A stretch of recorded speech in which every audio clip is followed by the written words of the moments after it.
அன்பான திறன்பேசி ஆன்மீக நேயர்களே, உங்களை வணங்கி மகிழ்வது உங்கள் சித்தயோகி பேரம்பலவாணன்.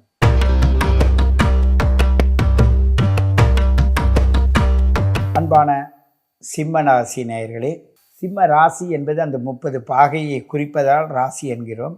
சந்திரன் நிற்கும் இடத்தை தான் ராசின்னு சொல்லுவாங்க. ஆனாலும் அந்த ராசியை குறித்து பழக்கப்பட்டதனால்தான் அதை பிரபஞ்சத்தில் உங்களுடைய 5வது ராசியாக சிம்மத்தை குறிக்கிறதுக்கு சொல்கிறோம். இந்த பலன் சொல்லுவது மாத பலனாக தான் சொல்கிறோம். இந்த மாத பலன் சூரியனை மையமாக வைத்து சொல்கிறோம். அதே சூரியனுடைய சிம்மராசி நேயர்களே, மிக மிக கவனம் தேவை. ஏனென்றால் கண்டிப்பாக திருமண வாழ்க்கையிலும் சரி, உங்களுடைய திருமண கிடைக்கலையே நடக்கலையே என்ற ஆதங்கத்தாலும் சரி, பிறர் உங்களை சூழ்ந்து உங்களை எடுத்து வம்பில் விட்டு விடுவார்கள். அதில் மாட்டிக்கொள்வீர்கள். நீங்கள் உங்களுடைய சுயத்தன்மையை இழந்தால் நீங்கள் கண்டிப்பாக பொன் பொருள் நஷ்டம் அடைவீர்கள். ஏனென்றால் உங்களுக்கு 8 கூடைய அந்த சூரியன் இன்று என்னென்னா விரயத்துடைய சந்திரன் சாரத்தில் செல்வதால் நீங்கள் கண்டிப்பாக பெண்களால் பாதிக்கப்படுவீர்கள்.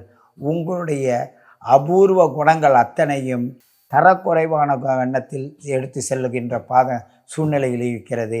ஏனென்றால் 6க்குடையவன் 7ல் இருக்கிறான் சனி, 7க்குடைய அந்த சனி பகவான் 7லே இருக்கிறார், 8ல் ராகு இருக்கிறார். அந்த ராகுவும் புதனுடைய சாரத்தில் இருக்கிறார்.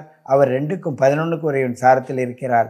ஆகினால் உங்களுடைய பொருளாதாரம், உங்களுடைய அனைத்தும் சீர்கேடுகள் வருவதற்கான சூழ்நிலை இந்த சிம்மராசி நேயர்களுக்கு இந்த நேரம் இருக்கிறது.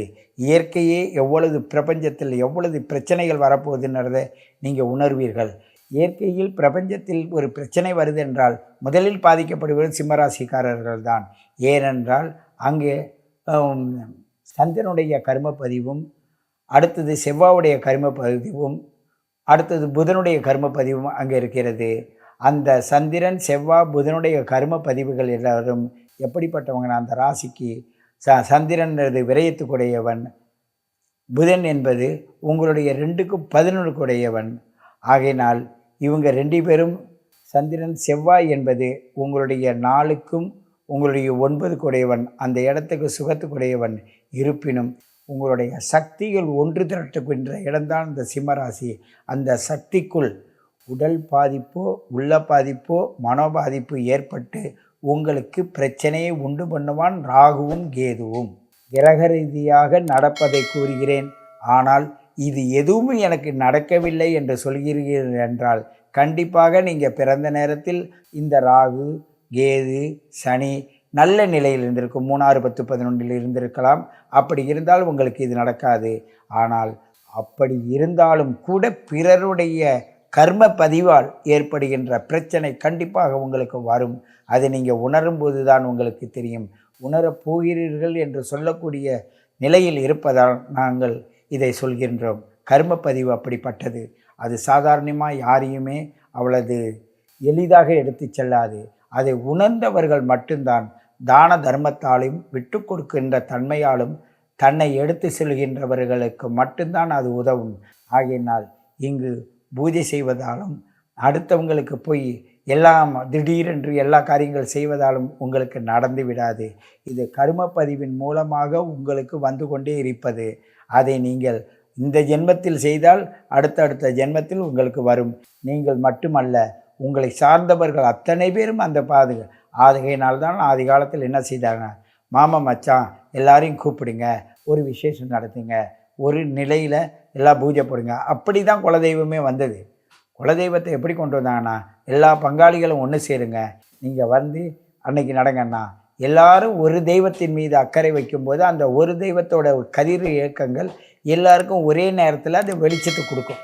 அந்த வெளிச்சத்தை உணர்ந்துட்டு நீங்கள் வெளியில் வந்தீங்கன்னா ஒரு இடத்தில் குவிந்து பல இடங்களுக்கு செல்லும்போது நீங்கள் சிறப்பாக இருப்பீங்க.